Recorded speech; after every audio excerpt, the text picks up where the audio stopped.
안녕하십니까. 지난번 54회차 유튜브 현장답사 임장활동 언제 가나 몇 번 가나 라는 제목으로 효율적인 현장 조사 요령 관련 내용을 말씀드렸었는데, 오늘은 이어서 그러한 현장 답사를 통해 예상 입찰자 수는 어떻게 파악하나 라는 내용을 가지고 말씀드리겠습니다. 경매는 경쟁이므로 다른 사람들이 몇 명 입찰할 것인가 하는 것이 입찰 가격을 정할 때는 신경 쓰이지 않을 수가 없습니다. 공장, 창고, 대형 건물 등 액수가 크고 복잡한 물건은 대개 실소유자 위주로 입찰하기 때문에 경쟁자가 적으므로 입찰 가격을 정하는 데 있어서 입찰 예정 인원이 큰 의미가 없을 수 있으나, 아파트, 빌라 등 인기 있는 물건은 투자 목적으로 경쟁자가 상대적으로 많은 경향이 있으므로 입찰 가격을 정하는 데 있어서 입찰 예정 인원이 큰 의미를 차지하는 경우가 많습니다. 그래서 아파트, 빌라 등 인기 있는 물건을 낙찰받기 위해서는 입찰자 수를 예상하고 그들을 이겨야만 되기 때문에 입찰 예정 인원을 미리 어느 정도 파악을 해야 하고, 보다 더 정확하게 파악하기 위해 제 경험상 가급적 매각기일 바로 직전 2, 3일 전에 답사를 권고하고 그것을 반영하여 입찰 가격을 정한다고 지난번에 말씀드렸던 것입니다. 그럼 지금부터 아파트, 빌라 등 인기 있는 물건에 입찰할 때 예상 입찰자 수를 어떻게 파악하는지 제 경험을 토대로 말씀드리겠습니다. 그리고 이 방법은 개인마다 조금씩 다를 수 있으므로 제가 말씀드린 것보다 더 좋은 방법이 있으면 그대로 하시기 바랍니다. 입찰 예정자 수 파악은 일단 거의 현장 답사를 통하여 결정합니다. 우선 첫째로 현장 답사를 하러 갔을 때 관리비 체납 여부를 알기 위하여 관리사무소를 방문하게 되는데, 그때 담당 직원에게 묻는 것입니다. 이때 관리비 연체 여부 및 액수 등 물어볼 것을 다 물어보고 난 후 담당 직원에게 혹시 전화 문의 말고 저처럼 여기까지 와서 관리비 연체를 물어본 사람이 얼마 정도 되는지 기억나시나요? 라고 물어보면서 대답을 하는 직원의 답변 내용이나 태도를 보고 어느 정도 판단을 합니다. 이 경우 대개는 담담하게 몇 명 정도라고 말하는 경우가 많다고 볼 수 있습니다. 그런데 질문이 끝나자마자 몰라요? 라면서 말꼬리를 올리며 좀 짜증을 내듯이 말하면 알면서도 말하기 싫어하는 사람, 즉 그 사람의 성격이 그렇다고 볼 수도 있고, 또는 너무 많이 문의가 오는 경우 귀찮아서 그런 경우가 있습니다. 그래서 이런 때는 경매 물건이 괜찮은 경우 관심 있는 사람이 좀 많은 것으로 어느 정도 판단을 해도 됩니다. 하지만 성격이 좀 그렇다고 생각이 들거나 물건이 좋지 않은 경우는 진짜로 관심이 적어 담당자가 모를 수도 있다고 판단을 하고 다른 방법으로 알아보셔야 합니다. 다른 두 번째 방법은 시세, 금매 등을 알아보기 위해 현지 부동산에 가서 물어볼 것을 다 물어보고 난 후 아까와 같은 방법으로 여기까지 와서 이 물건에 대하여 상담한 사람이 어느 정도 있었느냐 라고 물어보고 판단을 하는 것입니다.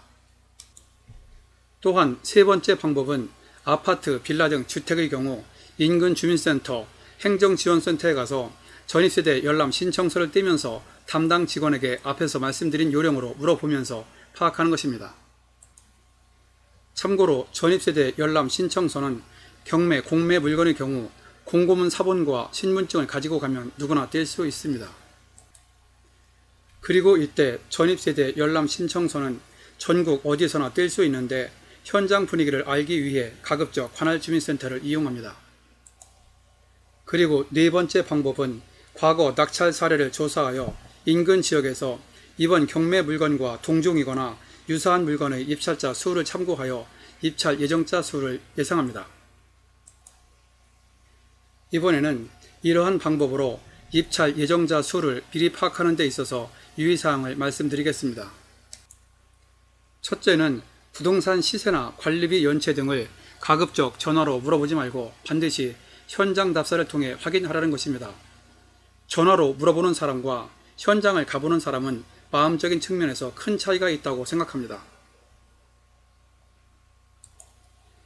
전화로 물어보는 사람은 그냥 관심이 있어서 편하게 앉아 이곳저곳 시간 날 때 물어보는 경우가 많은데, 저처럼 현장까지 가는 사람은 이미 권리 분석이나 수익 분석 등을 다 해보고 그것이 맞는지 여부를 일부러 시간을 내서 현장에서 확인만 하는 경향이 있고, 그것이 확인만 되면 바로 입찰을 할 사람이므로 현장까지 오는 사람이 훨씬 더 많은 관심이 있고 입찰 가능성이 높다고 봐야 할 것입니다. 그리고 현지 부동산에서도 전화 상담보다는 방문한 사람에게 좀 더 있는 그대로, 그리고 묻지 않는 것에 대해서도 스스로 진실된 얘기를 해주는 경향이 있기 때문에 여러 가지 면에서 현장 답사가 중요합니다. 그리고 두 번째 유의사항은 경매정보 사이트에서 제공하는 조회수, 특히 5분 이상 조회수 등은 참고는 하되 무조건 믿지는 말라는 것입니다. 왜냐하면 경매 물건을 검색하면서 물건을 제대로 안 보고 그냥 클릭만 하고 다음 물건으로 넘어가는 경우도 있고, 5분 이상 조회를 한 것으로 기록되어 있어도 클릭만 해놓고 전화통화를 하거나 식사를 하거나 또는 화장실을 다녀오는 등 다른 일을 하느라고 실제로는 1분도 안 본 경우가 종종 섞여 있기 때문이죠. 또한 세 번째 유의사항은 매각 당일 경매 법정에 아무리 방청객이 많아도, 그리고 심지어 복도까지 방청객으로 꽉 찼다고 하더라도 그 사람들 중 상당수, 제가 보기에 최소한 3분의 1 이상은 초보자나 구경꾼인 경우가 많고, 또한 막상 실제 입찰하는 사람들도 어느 사건에 입찰을 하는지는 현장에서 알 수가 없습니다. 그리고 입찰 물건 선정이나 입찰 가격은 서로 간의 비밀리에 적기 때문에 그 많은 사람들이 어떤 사건에 입찰을 했는지, 또한 얼마를 썼는지를 경매 법정 분위기를 보고 안다는 것은 현실적으로 거의 불가능합니다. 그러므로 경매 법정에 사람이 많다고 입찰 가격을 올려 쓰고 사람이 적다고 낮게 쓰는 것은 물론 맞을 수도 있지만 그렇지 않은 경우가 상당히 많으므로 방청객 수는 단순히 참고는 하되 큰 의미를 둘 필요는 없다고 생각합니다.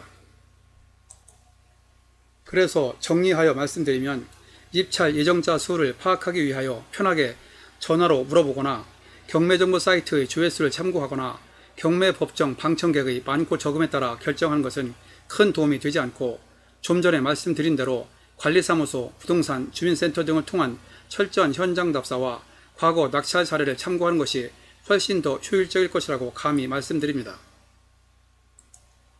그리하여 지금까지 말씀드린 방법으로 입찰 예정자 수를 파악하여 입찰 가격을 정할 때 수익을 더 볼 것인가 조금 덜 볼 것인가를 결정하게 되고, 그것을 반영하여 입찰 가격을 정하게 됩니다.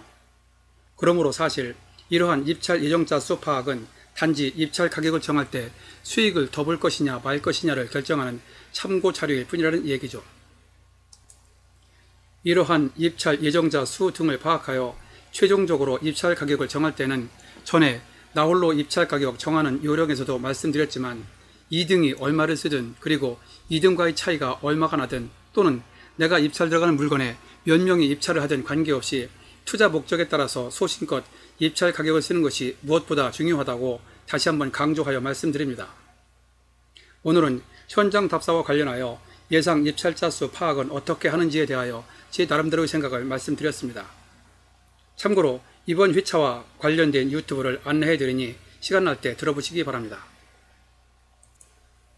이번 회차 바로 앞 54회차 유튜브 현장 답사 임장활동 언제 가나 몇 번 가나 효율적인 현장 답사 요령, 그리고 16회차 유튜브 혼자서 입찰 가격 정하는 요령 1, 누구나 쉽게 3회 총정리 시리즈에서 이러한 현장 조사를 통하여 혼자서 입찰 가격을 소신껏 정하는 요령을 말씀드렸습니다. 아래에 링크로 연결해 두었으니 클릭하시면 바로 보실 수 있습니다. 그리고 제가 만든 유튜브는 1회부터 40회차까지만 듣고도 혼자서 웬만한 경매는 실전으로 지금 즉시 하실 수 있도록 핵심 요령 위주로 설명되어 있으니 참고 바랍니다. 본 내용이 여러분에게 도움되었다고 생각되시면 아래에 있는 좋아요와 구독 버튼을 눌러주세요. 좀 더 알찬 내용을 만드는 데 큰 힘이 됩니다. 참고로 구독은 무료입니다. 감사합니다. 그럼 다음에 또 뵙죠.